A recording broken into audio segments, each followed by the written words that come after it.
right, we are back. Episode 4. Josh, they started it off and they made me feel like I was finally right about something. That they were going to get home in episode 4. I was really, really feeling confident for a second. And then you kind of quickly realize this is not their planet, or something has gone terribly wrong on their planet. Right. So just quick thoughts on the show itself this week, Josh. Not my favorite. I know why it's a favorite for many because of the character-centric episode this is, and that's fine. But there are some things that are just really hard to look past when it comes to Star Wars shows. And we saw that recently with the Acolyte. Like, it's just narrative decision-making. Sometimes it's just budget, where you kind of jump in narrative and it's like, well, how did you get out of that mess? Oh, I just gave him some Old Republic credits. Really? Because that looked like it was a hot situation there. And you asked him to shoot you because you didn't want to live anymore. And you just wanted to give up.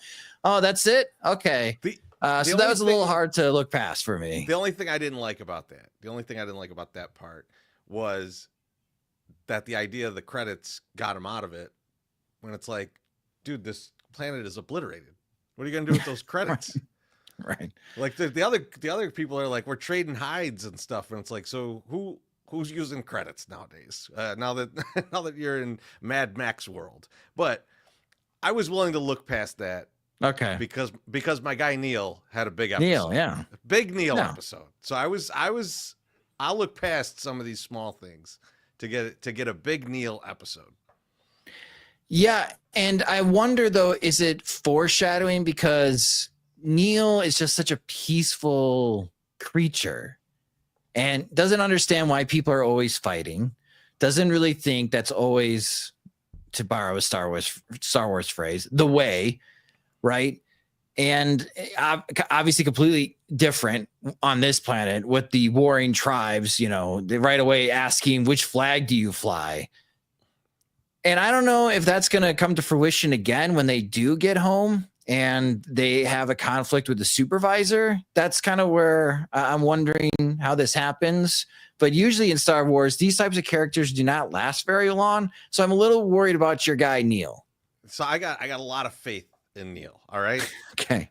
In fact, now I'm looking forward to like the end credits scene. Like they need to put one in there at the end where that young lady 10, 15 years from now comes back and finds Neil. That's how this show's got to end. But I think what it's foreshadowing is that Neil he is peaceful.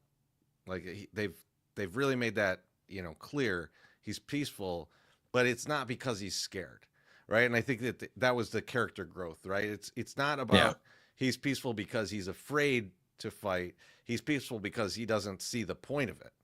And when he needs to, he comes through. So, like we knew he would, because he's Neil, and we're not going to worry about him not coming through. We knew he would. But at the end of the day, that was kind of the character development. And I agree with you that this is foreshadowing some face-off with either Jod or with the supervisor that Neil is going to triumph in. Because the other kids are all kind of losing their confidence. And Neil is starting to grow as a character and gain confidence. And so maybe he just kills all of them and says, I've had enough of you. You guys dragging me around the damn galaxy. All I wanted to do was take this test and be a damn analyst. So I don't know. I am liking this episode for the character development. I think that they did some good things in here. They showed, that Fern's not invincible and is actually kind of dumb in some cases. So I think that they did a good job there. I agree that the scene was weird when Jod shows back up, but yeah, I thought maybe there would be some type of prisoner exchange like that. That could have been a great conflict. But you know what's really weird, Josh? All these planets look exactly the same. Sure, or at least the two that we have right now are carbon copies of each other. They get in there, they see the different world's coordinates. It looks like this is the same world set up over and over again. Why? Why did they do this? It's a gated community in this part of the universe. The HOA is a bit pricey, but the landscaping and snow removal is excellent. The supervisor just ends up being like a Karen HOA person. Like, is that what it is? That'd be hilarious if this is how the show ends. Is what's the lesson? HOAs are awful. Yeah, they're like, this is a violation of the HOA. We're taking all your houses. Sorry, we're gonna sell them at an auction Neil for becomes the new $5. supervisor, manages the HOA. Like the Neils of the world are the guys that do run your HOAs if you have one.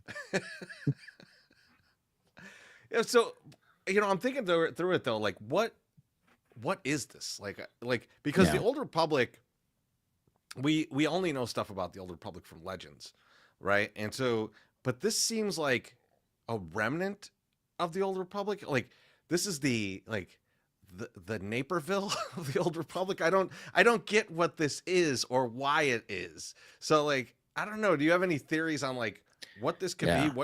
Why it's set up this way?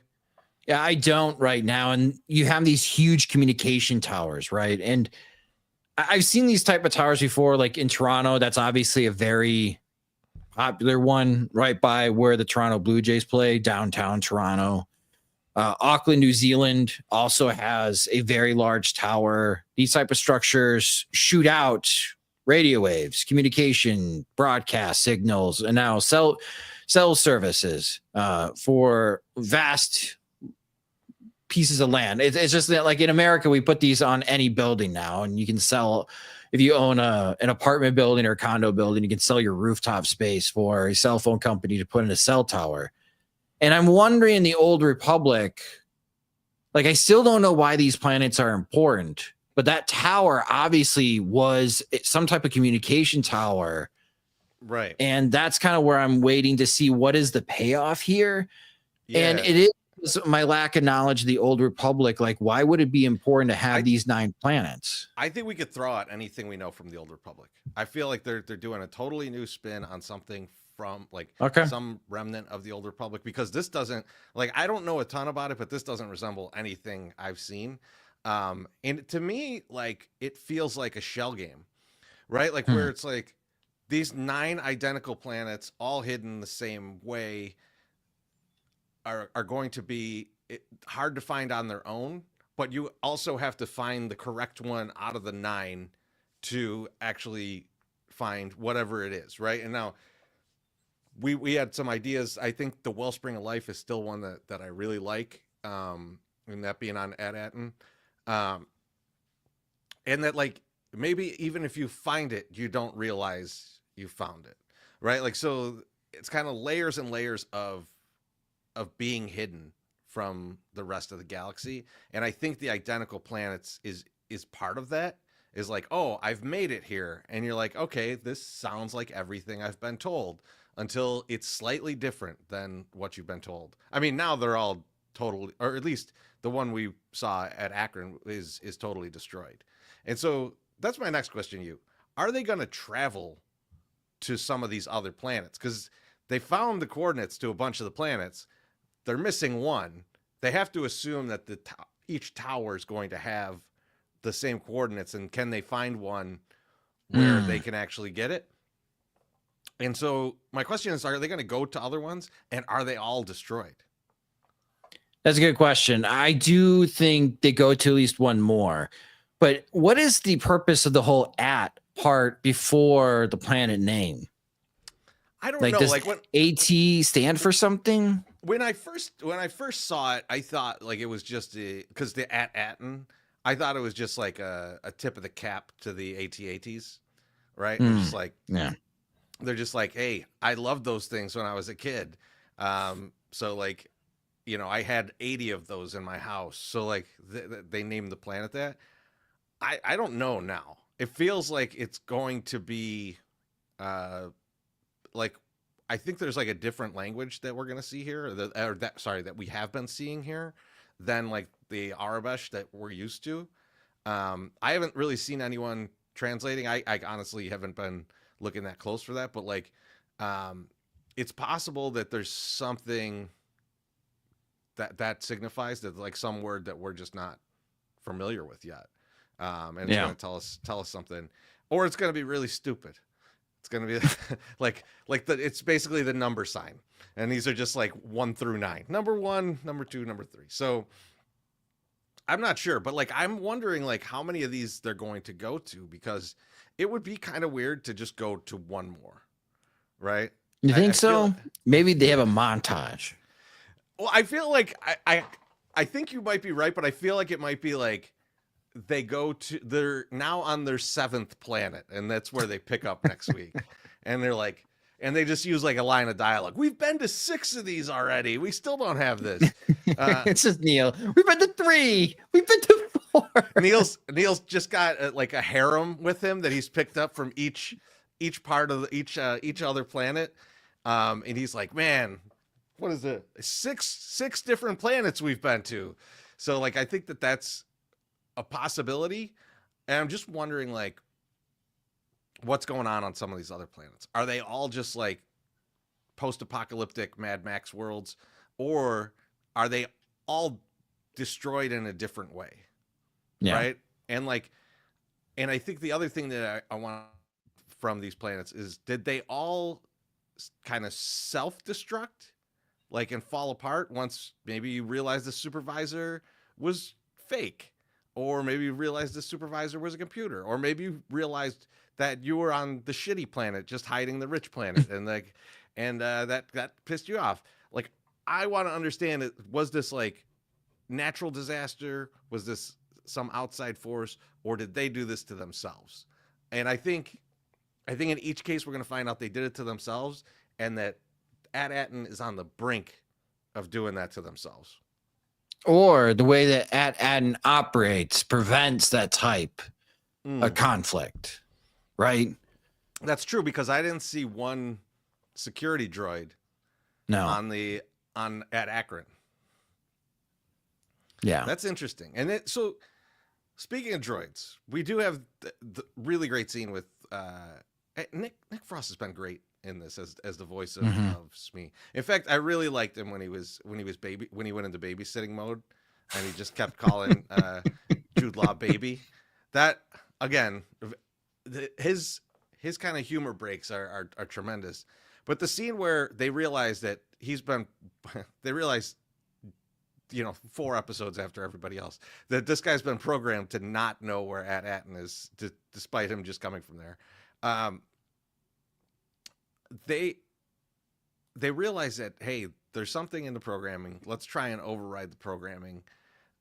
Everything goes haywire. Neil saves the day, but now you're without SM-33 in the future episodes, or are they going to try and rewire them? Does KB try to rewire them? What do you do with SM-33 at this point? You remove the arms, because that got scary. That got real fast. He got taller, and then he got wider, and he's gonna rip everyone's limbs off. Does Neil have limbs? Is Neil an elephant?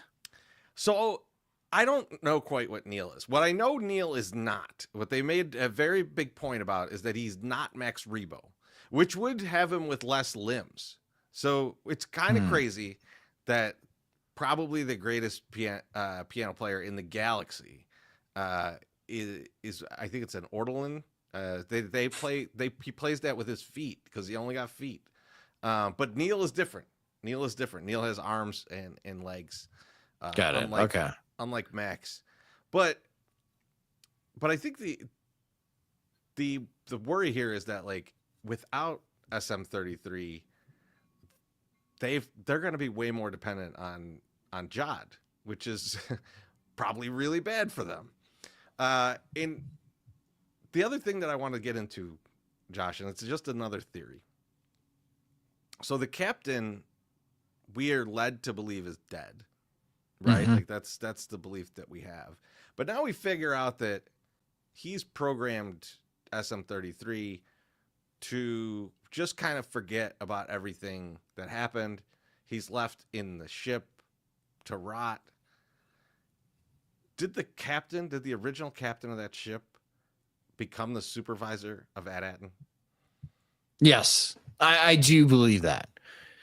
And, they make comments like when they're going to this tower, it's like the supervisor tower. Nobody's allowed up there. So how old is this guy? And yeah, I do think, but now it raises questions of like, what's this character's race? Like their entire story, because not many beings live that long. Yeah, it's got Wizard of Oz vibes to it, right? Like it does. That's a good point. He finds this like he's looking for whatever. He finds this place, and now he's just like the man behind the curtain. He has no special powers.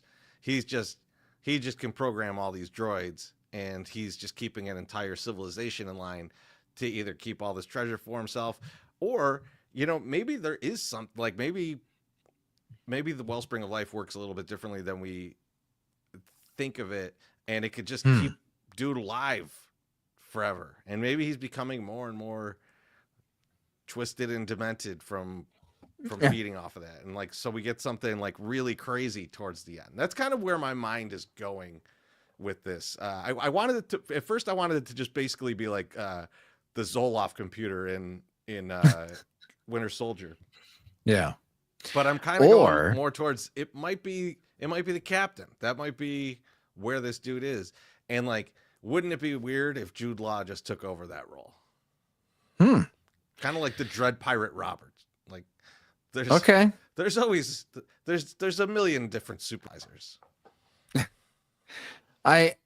Maybe we get our first MCU Star Wars crossover. There we go. It's the Scarlet Witch. That whole idea, right? Taking over a city. This supervisor took over a planet, kept them hostage, preventing them leaving. Because obviously, that's the supervisor's ship that they're currently on. That's the supervisor's droid. Wanted it buried. It was in an area that nobody was allowed to go to, as the security droids pointed that out in earlier episodes. So that's the next mystery they have to figure out, or the adults have to figure out, is why can't we speak to the supervisor? Yeah, and like the other thing, you make a great point there about the ship, is like that ship was fully functional. Like it didn't crash and is broken. Like that thing's been there for however long, and it was able to raise itself out of the dirt and just take off. So either truly everyone on there killed each other and then SM-33 just decided to go to sleep, or this was all part of a plan. So I don't know. I'm feeling that. I feel like we're going to learn a little bit more. I think that the biggest mystery of this is like just why is all. Why are it's a lot of whys that are like just super similar, and they all look like suburbs in the United States. It's weird. Very. Are we going to get these pirates that are supposedly looking for them? Are they going to come back into this story? Well, I wondered in this episode if we were going to see the New Republic, because what they went to Kim's place, right? And like, I don't see why Kim couldn't have ran those coordinates and sent them there, right? Maybe they just decided, hey, we're not going to go. That sounds dangerous as hell. But I feel like they would have went there. It seems like that would have made sense for them to go there. The pirates, maybe they hear from the New Republic, or maybe they steal that information from Kim or the New Republic and they go there.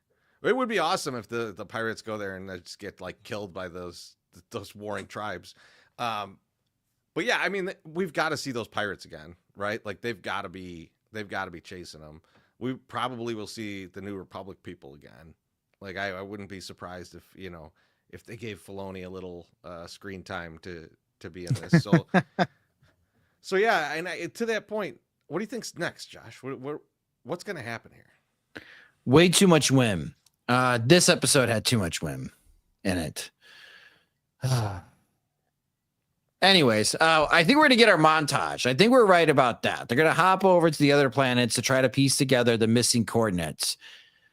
SM-33 is suddenly not going to have any arms, and he will be their hostage as they they try to figure out a way to reprogram that droid. But I feel like we do need to go back to at Adden, and we need an episode where the parents start piecing together that there is something off about this planet, and starting to get the idea that maybe the life that we've been living has been forced upon us. And it's been this veil that's been thrown over our eyes, and we've been blind this entire time that there is something wrong with our society. This is not normal. Yeah, I definitely feel like the next episode is going to be a parents episode.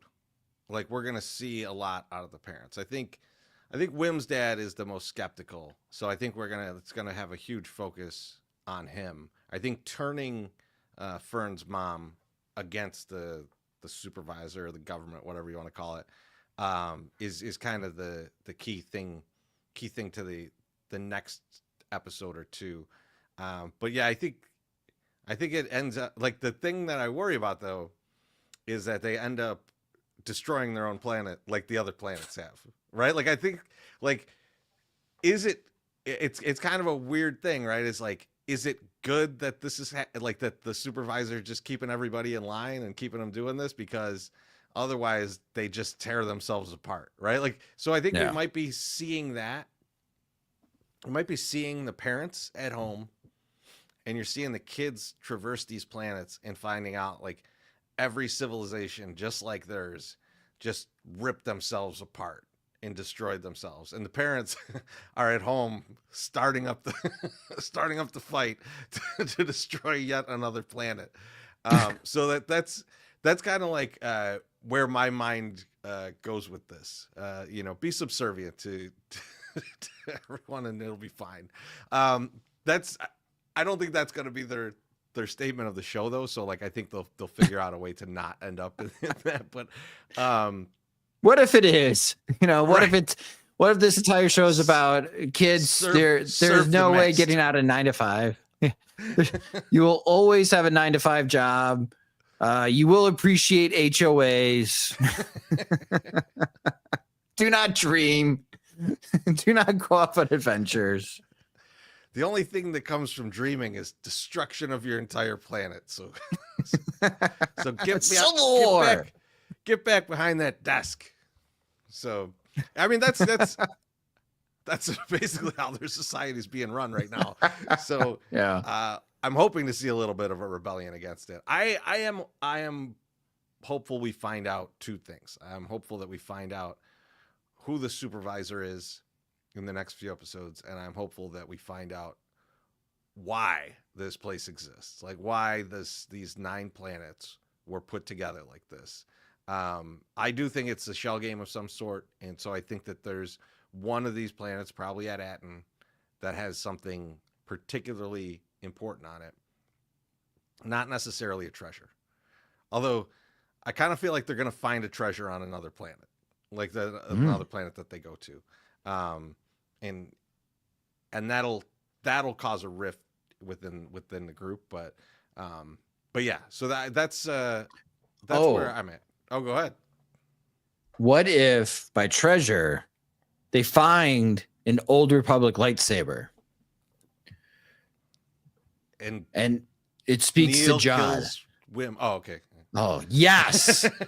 Yes. Let's do it. I'm on board. But I was wondering if Jod finds an old Republic lightsaber, and it changes him somehow. A little bit, like an old Sith, and then he kills all the kids. The end. His eyes turn Crimson yellow, Jack strikes again, and he's wondering what happened to Padme. So. This episode was okay. For the viewers wondering why are we goofing off, I mean, this episode was okay. It does push the story. They didn't do forward. A lot in the episode other than character development, and we already know that Neil is the best character on the show, or probably any show ever. So I don't think we needed to talk a ton about that. But Josh, I think we're out of strange conspiracy theories for the show at this point. So we'll end it here. But I do want to make sure that everybody who's watching, listening, make sure to tune in to us tomorrow from the 108 YouTube channel.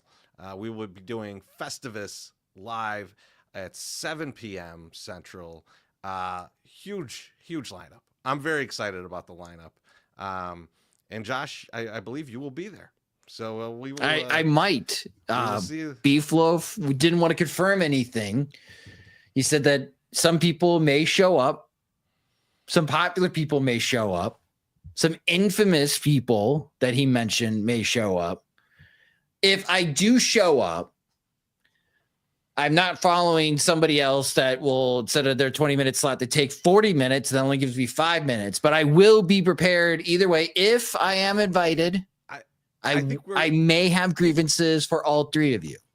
That's great.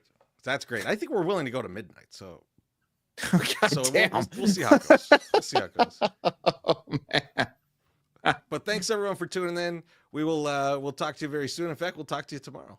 Have a good night.